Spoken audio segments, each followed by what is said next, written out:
अच्छे लोग दुखी क्यों रहते हैं और पापी पाखंडी लोग हमेशा खुश क्यों रहते हैं और मौज उड़ाते हैं? इसके दो कारण हैं। दोनों ही कारण मैं आपको आज बताऊंगी। एक नगर में बीमार स्त्री रहती थी। उसकी 3 छोटी छोटी बेटियां थीं। जवानी में ही उसका पति गुजर गया। अगर आप यह कहानी सुन रहे हैं तो पूरा सुनिए। इस कथा को आधा अधूरा छोड़कर जाने की गलती मत करिएगा, क्योंकि इस पवित्र कथा को आधा अधूरा छोड़ने से आपको पाप भी लग सकता है। इसलिए इस कथा को पूरा सुने। आप शिव भक्त हैं तो भोलेनाथ का अनादर ना करें। तीनों छोटी छोटी बच्चियों को पालने का भार बेचारी उस अबला पर टल गया। तीनों बच्चों को लेकर वह विधवा जाए तो कहाँ जाए, कुछ काम धाम भी नहीं कर सकती थी। ऊपर से समाज के उल्टी सीधी बातें उसे कुछ नहीं करने देती थीं। बेचारी लाचार उस महिला को कोई भी सहारा नहीं था। वह अपने पति को याद करके उन बच्चियों को जैसे तैसे पाल रही थी। पति के गम में बीमार पड़ गई। उसे उन बच्चियों की चिंता थी, किस तरीके से इनका पालन पोषण होगा। उन्हीं बातों को सोच सोच कर एक दिन उसकी तबीयत और ज्यादा बिगड़ गई और उसका अंतिम समय भी निकट आ गया। धर्मराज का एक दूत उस विधवा स्त्री के प्राण लेने धरती पर आया, लेकिन वहां का नजारा देखकर वो दुविधा में पड़ गया। उसने देखा महिला जमीन पर पड़ी हुई है और उसके आगे पीछे कोई भी नहीं। सिर्फ उसकी 3 बेटियां उसके ऊपर सिर रखकर पड़ी हुई हैं और रोए जा रही हैं। ये देखकर उसको दया आ गई और वह बच्चियां अपनी मां को रो रो कर जगा रही थी। फिर दूत ने सोचा कि इनका पिता तो पहले ही मर चुका है। अगर मैं इसी स्त्री के प्राण लेकर गया तो ये बच्चियां किसके सहारे रहेंगी? कौन इनका पालन पोषण करेगा? यह सोचकर वह देवदूत उस स्त्री के प्राण लिए बिना ही लौट गया। धर्मराज कहते हैं, तुम तो उस स्त्री के प्राण लेने गए थे, फिर खाली हाथ कैसे आए? तब देवदूत कहता है, हे स्वामी, मेरी गलतियों को क्षमा करना। मैं चाहकर भी उस स्त्री के प्राण नहीं ला पाया। अगर मेरी जगह आप होते तो शायद आप भी खाली हाथ ही लौट कर आते। मैं उस महिला की बच्चियों का दुख नहीं देख पाया। वो रो रही थीं, अपनी मां को जगा रही थीं। उन्हें वहां देखने वाला और भी कोई नहीं था। यदि मैं उस महिला को लेके आता तो उन बच्चियों को कौन देखता? उनका पालन पोषण कौन करता? पृथ्वी लोक के मनुष्य तो इतने स्वार्थी हो गए हैं कि बिना मतलब के तो कोई किसी का सहारा भी नहीं बनता। यदि कोई मदद करता भी है तो बदले में उम्मीद करता है, या फिर उसे अपने एहसान के नीचे जीवन भर दबाकर रखना चाहता है। देवदूत कहता है कि स्वामी, उस महिला को थोड़ा और समय दिया जाए ताकि वह अपनी बच्चियों को पाल पोस कर बड़ा कर सके। देवदूत की बात सुनकर धर्मराज उसे डांटते हुए कहे, अरे मूर्ख, ईश्वर की बनाई गई सृष्टि में न कोई एक क्षण घट सकता है और न ही कोई बराज सकता है। उसके मर्जी के बिना न उसे जीवन दे सकते हैं और न समय से पहले मार सकते हैं। ईश्वर जो करता है सबके साथ अच्छा ही करता है। तुम कौन होते हो? विधाता के नियम को बदलने वाले। तुमने उस महिला को न लाकर ईश्वर के नियमों का उल्लंघन किया है। तुमने बहुत बड़ा अपराध कर दिया है, इसलिए तुम्हें इसका परिणाम भोगना ही पड़ेगा। जिस पृथ्वी के मनुष्य से तुम्हारी ममता है, उस पृथ्वी पर मनुष्य बनकर अपना पाप भोगो। देवदूत कहता है कि हे स्वामी, धरती लोक से मेरा उद्धार कब होगा और कैसे होगा? धर्मराज कहता है, धरती पर जाकर तुम अपनी मूर्खता पर 3 बार खिल लाकर हंस लोगे, उस समय ही तुम्हारा उद्धार हो जाएगा। इतना कहकर धर्मराज ने उस देवदूत को धरती पर ढकेल दिया। वह धरती पर मनुष्य शरीर में आ चुका था। उसके शरीर पर वस्त्र नहीं थे। धरती लोक का एक नियम भी है, जो मनुष्य जन्म लेता है उस समय वह नग्न ही होता है। देवदूत ने जन्म तो नहीं लिया और वह निर्वस्त्र ही एक सड़क के किनारे पड़ा। ठंड से ठिठुर रहा था। वहां से एक मोची गुजर रहा था। वह मोची अपने बच्चों को ठंड से बचाने के लिए कपड़े लेने जा रहा था।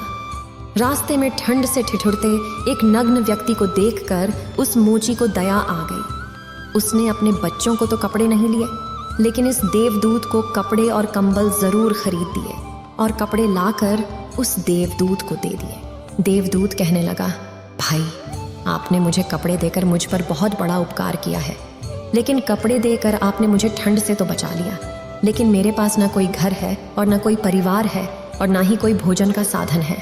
तब मोची बोला, हे भाई, तुम मेरे घर चलो, मैं तुम्हारा सारा खर्चा उठा लूंगा। और वह मोची देवदूत को लेकर घर पहुंचा। उधर मोची की पत्नी ने देखा, उसका पति तो बच्चों को कपड़े लाने गया था, कपड़ डेढ़े तो कुछ लाया नहीं, उल्टा एक आदमी को घर बुला लाया है। पत्नी अपने पति से झगड़ने लगी और उसे भला बुरा कहने लगी। यह देखकर वह देवदूत बहुत जोर जोर से हंस पड़ा। मोची पूछा, अरे भाई तुम हंसते क्यों हो? ऐसा क्या देख लिया आपने?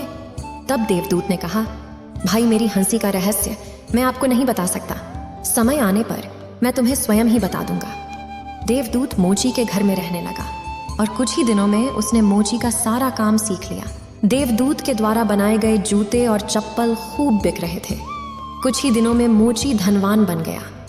दूर दूर तक उसके जूते फेमस हो गए थे। यहाँ तक कि राजा महाराजा भी उससे जूते बनवाने का आदेश देते थे। जब वह देवदूत उसके घर आया था, उसकी तो किस्मत ही चमक गई थी। धन की कोई भी कमी नहीं रही, सब कुछ अच्छा चलने लगा। एक दिन की बात है, राजा का एक सैनिक चमड़ा लेकर उस मोची के पास आया और बोला, देखो हमारे महाराज इसी चाम के बने जूते पहनना चाहते हैं। यह चाम बड़ा कीमती है, तुम ठीक से इससे एक जोड़ी जूते तैयार कर दो और यह चाम खराब नहीं होना चाहिए। इस बात का विशेष ध्यान रखना कि इस चमड़े से सिर्फ जूते ही बनने चाहिए, भूल से भी इसकी चप्पल मत बना देना। राजा का सैनिक चमड़ा देकर चला गया। उधर मोची ने भी देवदूत को समझाया कि देखो राजा वाली बात है, इसमें कोई गलती ना करना, चमड़ा भी बहुत कम है, इसलिए चमड़ा खराब नहीं होना चाहिए। जूते की वह कहकर गया है तो जूते ही बनाना, गलती से यदि चप्पल बना दी तो जटिल से भी जटिल सजा देगा। मोची के इतना समझाने के बाद भी देवदूत ने चमड़े की चप्पल ही बनाई। चप्पल देखकर मोची की सांसें फूल गईं। वह देवदूत को डांटने लगा, यहाँ तक कि डंडा लेकर उसे मारने के लिए दौड़ा, कहने लगा, अबे मूर्ख, तुझे बार बार समझाया था कि जूते ही बनाना, लेकिन तूने चप्पल बना दी। अब राजा हमें छोड़ेगा नहीं, तू भी मरेगा और साथ में मैं भी मारा जाऊंगा। वह हमारे पूरे घर को फांसी लगवा देगा। मोची को अत्यंत दुखी देखकर देवदूत एकदम से खिलखिलाकर हंसने लगा। मोची बोला, अबे मूर्ख आदमी, काम बिगाड़कर अब हंस रहा है। वो देखो, जूते लेने राजा का सैनिक आ गया और बोला, हे मोची भाई, कल जो मैं चमड़ा देकर गया था उसके जूते मत बनाना, चप्पल बना देना, क्योंकि राजा साहब का देहांत हो गया और यहाँ की प्रथा है कि मरने वाले व्यक्ति को चमड़े की चप्पल पहनाकर अर्थी पर लिटाया जाता है।